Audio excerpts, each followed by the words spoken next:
Hello everyone, आज हम लोग बात करने जा रहे हैं एटॉमिक मास के बारे में।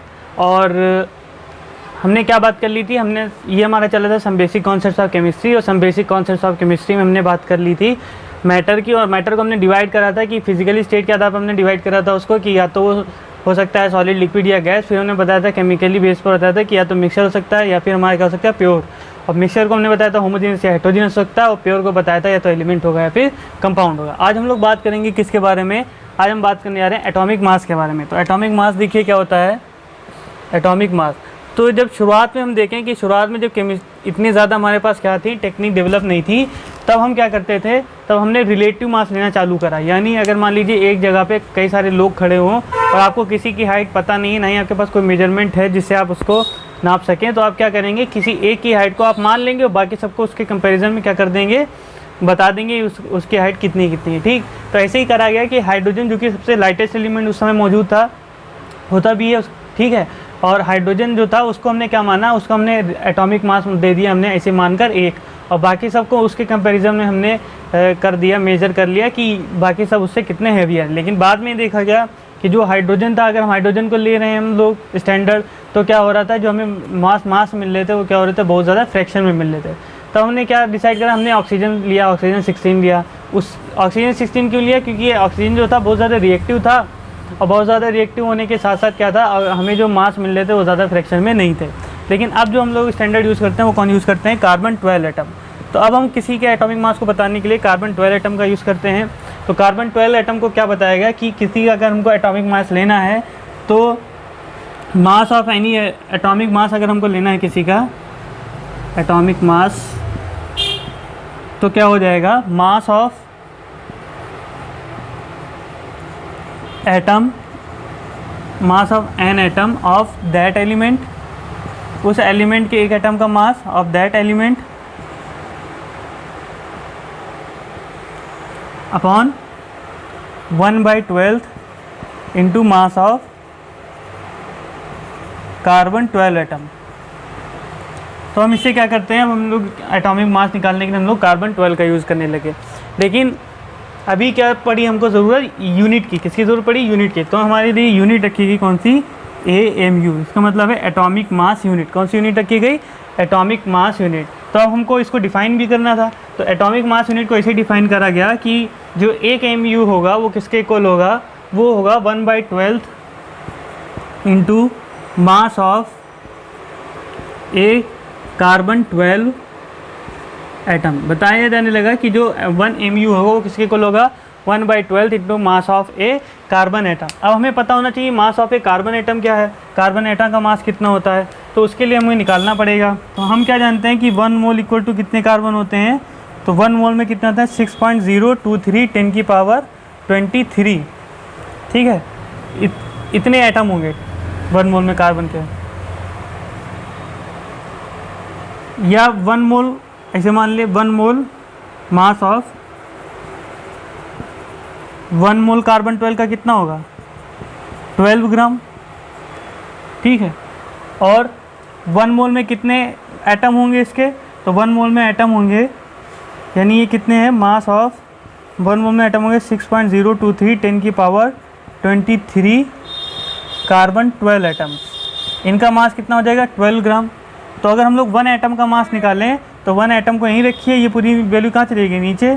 तो क्या हो जाएगा, मास ऑफ ए कार्बन, दिख रहा है यहाँ पर, mass of A carbon 12 atom क्या हो जाएगा, तो ये वाली पूरी वैल्यू कहाँ चली जाएगी, नीचे चली जाएगी। तो आ जाएगा 12 डिवाइड बाई कितना हो जाएगा, 6.023 10 की घात 10 की पावर 23। ठीक है, ग्राम। तो जब हम इसको डिवाइड करेंगे तो डिवाइड करने पर हमको वैल्यू कितनी मिलती है, दिख रहा है यहाँ पे, दिख रहा है, वैल्यू हमें मिलेगी यहाँ पे 1.99 इंटू 10 की पावर -23 ग्राम। ये हमें क्या मिल जाएगी, वैल्यू मिल जाएगी एक कार्बन 12 एटम की। हमें क्या निकालना है, AMU निकालना है। तो AMU हम यहाँ से निकाल सकते हैं, मास ऑफ कार्बन 12 एटम। तो यहाँ पे हम रख देंगे MU इक्वल टू कितना हो जाएगा, तो ये हो जाएगा 1 MU इक्वल टू हो जाएगा 1/12 into mass of carbon 12 atom. कितना है मास ऑफ कार्बन 12 एटम, कितना है, 1.99 10 की पावर -23 ग्राम। इसको कैलकुलेट करें, 12 को इससे डिवाइड करेंगे तो वैल्यू हमें मिलेगी 66 10 की पावर -24 ग्राम। ये क्या आ जाएगी 1 AMU की वैल्यू आ जाएगी। समझ में आया? बाकी सबके जब हमने AMU में मास कैलकुलेट करे तो मास हमें कैलकुलेट करके कितने आए, तो मास में हमें कैलकुलेट करके हाइड्रोजन का कितना आ जाएगा 1, हाइड्रोजन का कितना आएगा 1.008। कैसे आएगा देख लीजिए एक बार। तो अगर हम लोग हाइड्रोजन का क्या कैलकुलेट करें, मास ऑफ हाइड्रोजन एटम, एक hydrogen mass of 1 hydrogen atom जो है वो हमने एक्सपेरिमेंटली कैलकुलेट कर रखा है, वो कितना 1.673 10 की पावर -24 ग्राम। ठीक है, अगर हमको इसको AMU में कन्वर्ट करना है, किसमें कन्वर्ट करना है AMU में, तो देखिए ये ग्राम है, इस ग्राम को यहीं पे रखिए, ये कहाँ आ जाएगा नीचे आ जाएगा 1/1.66 10 की पावर -24 हो जाएगा। देखिए 1 = कितना लिखा 1.66 10 की पावर -24 ग्राम, ये है AMU। हमको AMU में कन्वर्ट करना है ग्राम को, तो ग्राम ऐसे ही रखिए, ये कहाँ जाएगी इसकी नीचे आ जाएगी। तो हम ग्राम की जगह पे क्या लिख सकते हैं 1.673 10 की पावर -24 ग्राम की जगह हम रख दें 1/1.66 10 की पावर -24 ग्राम।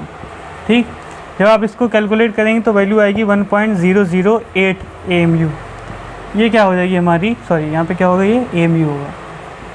ये क्या हमारा हो जाएगा, ये हो जाएगा मास ऑफ हाइड्रोजन एटम। ठीक है, 1.008 AMU। तो बाकी सब क्या हो गए, ये सब मास हो गए इनके 1.008 AMU। ठीक, तो अगर हमको क्या करना है, अगर हमको कैलकुलेट करना है एक्चुअल मास, क्या मैं कैलकुलेट करना है एक्चुअल मास ऑफ एटम, किसी एटम ऑफ ए एटम, किसी एक एटम का हमको अगर मास एक्चुअल मास कैलकुलेट करना है तो हम क्या करेंगे, जैसे मान लीजिए ऑक्सीजन का मास है 16 AMU। तो अगर हमें एक्चुअल मास कैलकुलेट करना है,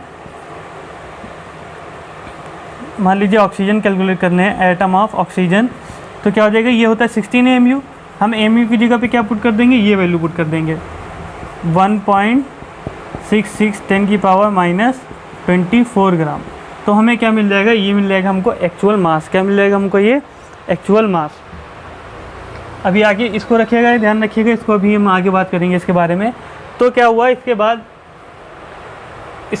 क्या हुआ, इसके बाद जो है हमें किसकी डिस्कवरी होगी, डिस्कवरी हो गई आइसोटोप्स की। आइसोटोप्स की डिस्कवरी जब हुई तो हमें पता ये चला कि अगर भले ही सेम एलिमेंट के एटम है, लेकिन सेम एलिमेंट के एटम का जो मास हो सकता है वो क्या हो सकता है, डिफरेंट हो सकता है। जैसे अगर हम लोग क्लोरीन की बात करें तो क्लोरीन अगर हम लोग 35 देखें तो ठीक है, तो क्लोरीन 35 का मास कितना होता है, अप्रॉक्स 35 ही मान लीजिए, या अप्रॉक्स मान लीजिए इतना होता है 34.96 इतना होता है। ठीक, और एक होता है क्लोरीन 37, तो दोनों का एटॉमिक नंबर तो सेम है 17, लेकिन अगर आप देखेंगे तो ये 35 है, ये 37 है, तो ये क्या हो गया, atomic number same, atomic mass क्या होंगे, मास नंबर क्या हो रहे हैं, डिफरेंट। तो इसको हम लोग क्या बोलेंगे, इसको हम लोग बोलते हैं आइसोटोप। इसका कितना होता है, इसका होता है 36.96। तो अब हमने पता करा कि अब जो हम निकालेंगे एटॉमिक वेट या एटॉमिक मास जो हम निकालेंगे, अब हम निकालेंगे एक्चुअल में एवरेज एटॉमिक मास। क्या निकालेंगे हम लोग, एवरेज एटॉमिक मास। तो एवरेज एटॉमिक मास कैसे निकाला जाता है, तो एवरेज एटॉमिक मास हम इसका निकालेंगे तो इसकी जो नेचुरल अबंडेंस होती है, नेचुरल अबंडेंस क्या होती है, तो नेचुरल अबंडेंस मतलब प्रकृति में जितना पाए जा रहे हैं वो हमारी होती है नेचुरल अबंडेंस। तो क्लोरीन 35 पाया जाता है, लगभग कितना होता है ये होता है 75.53%, और क्लोरीन 37 होता है 24.47%।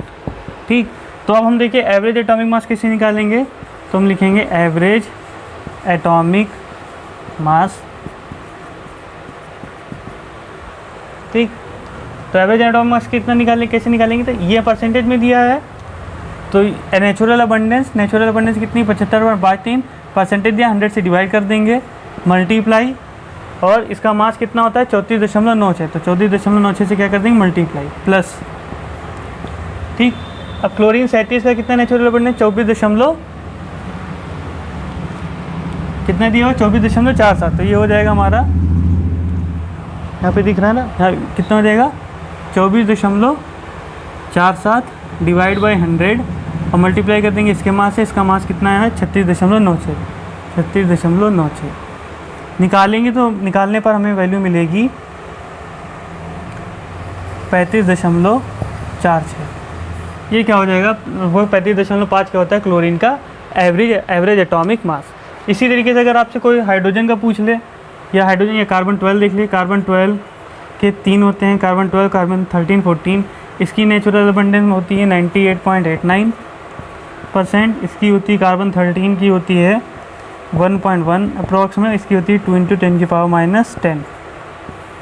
12 का मास हो जाएगा 12, 13 का 13, 14 का 14। तब इसका एवरेज एटॉमिक मास निकालिए, तो इसका एवरेज एटॉमिक मास कैसे निकालेंगे, तो एवरेज एटॉमिक मास, इसका एवरेज एटॉमिक मास कितना हो जाएगा, तो नेचुरल अबंडेंस कितनी 98.89 डिवाइड करेंगे 100 से, मल्टीप्लाई कार्बन 12 का 12 प्लस कितना 1.1 डिवाइड बाई 100, मल्टीप्लाई किससे करेंगे 13 से, प्लस इसको नीचे लिख ले रहे हैं कितना हो जाएगा, ये है 2 × 10⁻⁻10 और डिवाइड बाई 100 और मल्टीप्लाई कितना, मल्टीप्लाई 14। तो इसको जब हम कैलकुलेट करेंगे तो ये वैल्यू हमें मिलेगी 12.011। ये हो जाएगा कार्बन 12 का एवरेज एटॉमिक मास। तो आई होप आपको एवरेज एटॉमिक मास समझ में आया हो। अब हम लोग बात कर लेते हैं किसकी, अब हम बात करते हैं ग्राम एटॉमिक मास की। किसकी हम बात करते हैं, ग्राम एटॉमिक मास की। तो एटॉमिक मास को हम लोग किस में रिप्रेजेंट कर रहे थे, एमयू में। किस में रिप्रेजेंट कर रहे थे, एमयू में। जैसे कहीं पे लिखा हो 12 एमयू तो क्या हो गया एटॉमिक मास।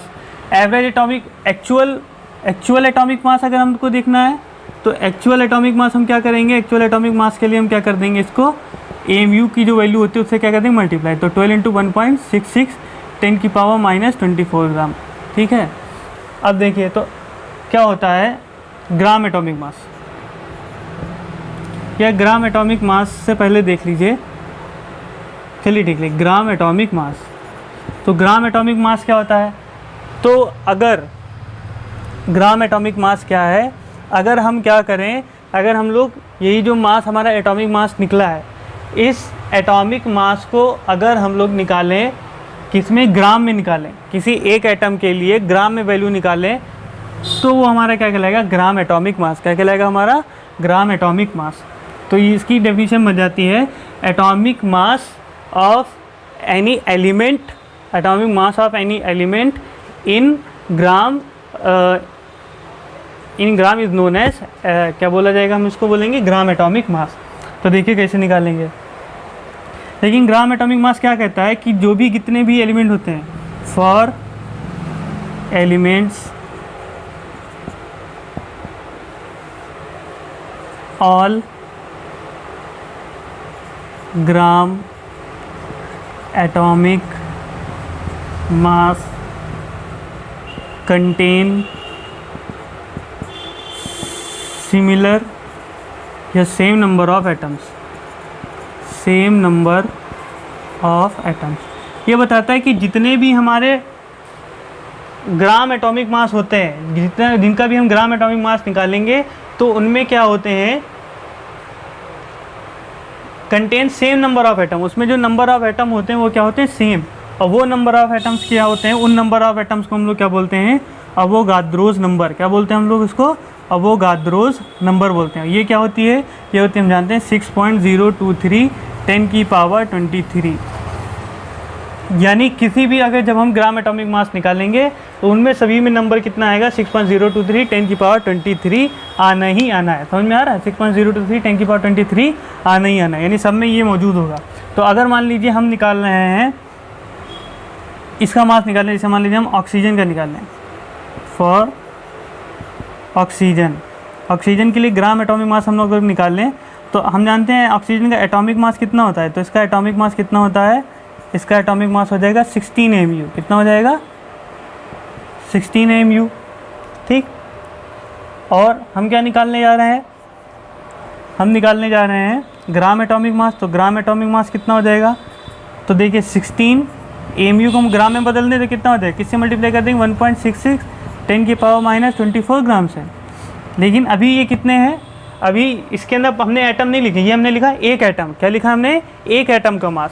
अभी उसमें कह रहा है कि जितने भी ग्राम एटॉमिक मास वाले हैं उनमें सब में कितने एटम होंगे, 6.023 10⁻23 जब हम ग्राम एटॉमिक मास निकालेंगे। तो ये भी कितना हमारा लिखा हुआ है, एक एटम। तो हमें अगर 6.03 अगर हम ग्राम एटॉमिक मास निकाल रहे हैं तो उसको नंबर ऑफ एटम्स यानी इतने से हम क्या करना पड़ेगा, मल्टीप्लाई। तो हम क्या कर देंगे, इससे मल्टीप्लाई, तो क्या हो जाएगा 6.023 10⁻23 ग्राम में चल रहा है। तो जब अब मल्टीप्लाई करेंगे तो ये वैल्यू हमारी निकल के आएगी 1 निकल के आएगी। कितनी निकल के आएगी, 1। ठीक है, तो ये हो जाएगा हमारा 16 ग्राम। कितना आ जाएगा, 16 ग्राम। यानी अगर हम लोग ग्राम में रिप्रेजेंट कर रहे हैं तो क्या हो जाएगा, ग्राम एटॉमिक मास। ठीक है, और वो कितने एटम्स का होगा, 6.023 10⁻23। ठीक, और अगर हम लोग एमयू में रिप्रेजेंट कर रहे हैं तो वो क्या हो जाएगा, हमारा एक एटम का मास। समझ में आया। अभी देखिए आगे एक और चीज़ आ रही है। अब हम बात करते हैं, इसके बाद किसी बात करते हैं मोल की, मोल कॉन्सेप्ट की। तो मोल कॉन्सेप्ट हमें ये बताता है कि एक मोल बराबर क्या होता है कि जितने 12 ग्राम कार्बन में एटम्स के नंबर होंगे, जितने 12 ग्राम कार्बन एटम में जितने नंबर होंगे, 12 ग्राम कार्बन में जितने एटम के नंबर होंगे, वही हमारा क्या होगा, 1 मोल होगा। वही क्या होगा, हमारा 1 मोल। और ये वैल्यू हमने एक्सपेरिमेंटली हमने पता करा कितने एटम होते हैं, तो ये होते हैं 6.023 10⁻23 एटम्स। कितने होते हैं, 6.023 10⁻23, यानी 1 मोल निकल के आता है इतना ही वैल्यू। अगर हम लोग एटम की बात करें, जैसे हम बात कर लें ऑक्सीजन में, तो हम पूछें कि ऑक्सीजन एटम में 1 मोल ऑक्सीजन एटम में कितने होंगे, तो 1 मोल ऑक्सीजन एटम में कितने होंगे, इतने एटम्स होंगे। अगर हम बात करें 1 मोल H2O, तो 1 मोल H2O में कितने मॉलिक्यूल्स होंगे, H2O के, H2O मॉलिक्यूल है ना, 1 मोल मॉलिक्यूल की बात करें तो उसमें इतने मॉलिक्यूल होंगे। अगर हम लोग आयन की बात करें तो उसमें कितने होंगे, इतने आयन्स होंगे। अगर हम लोग बात करें इलेक्ट्रॉन्स की तो उसमें क्या होंगे, इतने इलेक्ट्रॉन्स होंगे। तो यानी मोल हमें क्या बता रहा है, मोल बता रहा है नंबर्स को। किसको बता रहा है, मोल नंबर्स को बता रहा है। ठीक है, तो मोल बताता है हमें किसे, नंबर्स के बारे में बताता है। तो जब हमने ग्राम एटॉमिक मास निकाला था तो ग्राम एटॉमिक मास में हमने क्या वैल्यू रखी थी, 6.023 10⁻23 ग्राम। ठीक है, तो अब हम क्या कर सकते हैं, अब हम इस ग्राम को हम किससे रिप्लेस कर सकते हैं, 1 मोल से। किससे रिप्रेजेंट कर सकते हैं, किससे हम बता सकते हैं, 1 मोल, यानी किसके बराबर ये 1 मोल के। तो यानी हमने क्या निकाला था, इतने एटम्स का मास हमने निकाला था, तो आया था 16 ग्राम। यानी 1 मोल अगर हम निकालें ऑक्सीजन का, 1 मोल ऑक्सीजन का मास, 1 मोल मास ऑफ ऑक्सीजन एटम, तो 1 मोल निकालेंगे तो क्या हो जाएगा, तो 1 मोल में भी क्या हो जाएगा, इतना ही निकल के आएगा। क्यों, क्योंकि ये हमारी क्या है, 1 मोल की वैल्यू। देखिए कैसे, तो देखिए 1 मोल, एक ऑक्सीजन के एटम का मास कितना है, 16 mu। mu की जगह पे वैल्यू देखिए ग्राम में कितनी हो जाएगी, 1 पॉइंट कितनी थी, 1.66 10⁻24। और ग्राम में हम कितने निकाल रहे हैं, 1 मोल में कितने एटम, 6.023 10⁻23। ये एक एटम का मास है, तो 6.023 10⁻23 कितना मास होगा, तो इससे मल्टीप्लाई कर देंगे 10⁻23। तो ये कितना हो जाएगा, ये हो जाएगा हमारा निकल के आएगा 16 ग्राम। कितना निकल के आएगा, 16 ग्राम। यानी अगर हम कहें, ये वैल्यू ऊपर लिख ले रहे हैं, ये दिख रहा है यहाँ पे, हाँ, तो ये कितना निकल के आएगा 16 ग्राम। यानी अगर हम कहें 16 AMU, तो ये एक एटम ऑक्सीजन का मास है, एक ऑक्सीजन एटम का मास है। अगर हम बोलें 16 ग्राम, तो ये 1 मोल ऑक्सीजन का मास है। किसका मास है, 1 मोल ऑक्सीजन एटम्स का मास है। समझ में आया। तो ये हमने किसके बारे में बात करी, हमने बात करी एटॉमिक मास के बारे में, हमने बात करी किसके बारे में, ग्राम एटॉमिक मास के बारे में, और हमने बात करी किसके, एवरेज एटॉमिक मास के बारे में, और हमने किसके बारे में बात करी, मोल के बारे में बात करी। ठीक है, तो हमें क्या क्या निकल के आया, कंक्लूजन, एक बार कंक्लूजन देख लीजिए। तो कंक्लूजन हमें निकल के ये आया है कि जब हम एटॉमिक मास को हम किसमें यूनिट में दिखाएंगे, AMU में। अब AMU को हम लोग किससे बताते हैं, AMU को हम बताते हैं U से। तो U भी लिखा हो तब भी चलता है, और या फिर हम AMU को डाल्टन में भी रिप्रेजेंट करते हैं, डाल्टन में। ठीक है, तो वो भी क्या है, सेम है। तो यूनिफाइड मास इसको हम बोलते हैं। तो एटॉमिक मास की यूनिट क्या है, AMU है, 12 AMU। एक्चुअल मास निकालेंगे तो 1.6 10⁻24 से क्या कर देंगे, मल्टीप्लाई कर देंगे। और अगर हम लोग क्या निकालेंगे, ग्राम एटॉमिक मास से निकालेंगे, तब हम क्या कर देंगे, तो ग्राम एटॉमिक मास निकालने के लिए हम किससे मल्टीप्लाई कर देंगे, कार्बन के लिए। ग्राम एटॉमिक मास निकालने के लिए हम क्या कर देंगे, उतने एटम यानी 6.023 10⁻23 एटम से क्या कर देंगे, मल्टीप्लाई कर देंगे। बताते थे, क्योंकि ग्राम एटॉमिक मास का बता रहे थे कि इसमें सब में जो एटम्स के नंबर हैं वो क्या है, सेम, और वो कितने एटम्स हैं, वो इतने एटम हैं। ठीक, फिर हमने क्या पता करा, फिर हमने ये पता करा कि जो 1 मोल है, तो 1 मोल किसके इक्वल होता है, इतने एटम्स के इक्वल होता है। तो अगर हम लोग निकालें 1 मोल एटम का मास निकालेंगे, 1 मोल कार्बन 12 एटम का मास निकालेंगे, तो क्या निकल के आ जाएगा, तो एक एटम का मास हो जाएगा 1 पॉइंट इतना हो जाएगा।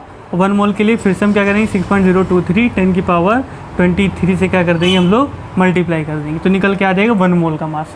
तो ये हमारी वैल्यू, ये भी कितनी निकल के आएगी, 12 ग्राम निकल के आएगी, ये भी कितनी निकल के आएगी 12 ग्राम निकल के आएगी। ठीक है, ये हमारी क्या है 12 AMU। तो ग्राम एटॉमिक मास और 1 मोल का मास दोनों क्या निकल के आया, हमारा सेम निकल के आया। ठीक है, तो और एवरेज एटॉमिक मास के लिए क्या बताया, तो अगर हमको किसी का निकालना है एवरेज एटॉमिक मास निकालना है, तो एवरेज एटॉमिक मास के लिए हम क्या करेंगे, उसका जो हमें दिया होगा, क्या दिया होगा, उसका नेचुरल एबंडेंस जो दी होगी। नेचुरल एबंडेंस अगर परसेंटेज में है, नेचुरल एबंडेंस इन परसेंटेज दी हुई है, उसको हम लोग 100 से पहले डिवाइड करेंगे और फिर मल्टीप्लाई कर देंगे मास ऑफ एटम, यानी उस एटम का जो मास है, या मास ऑफ आइसोटोप, आइसोटोप का जो मास है उससे हम क्या कर देंगे मल्टीप्लाई कर देंगे, वो हमें क्या निकल के आ जाएगा एवरेज एटॉमिक मास। तो जितने भी होंगे, जितने भी हमारे आइसोटोप पाए जाएंगे उनके सबके क्या कर देंगे, उनसे मल्टीप्लाई, इसी तरीके से क्या कर देंगे मल्टीप्लाई कर देंगे। आई होप आपको ये क्या समझ में आया हो। ठीक है, अब नेक्स्ट वीडियो में हम लोग बात करने वाले हैं, इसके ऊपर हम लोग न्यूमेरिकल लगाएंगे, उसके बारे में हम लोग बात करेंगे। Thank you.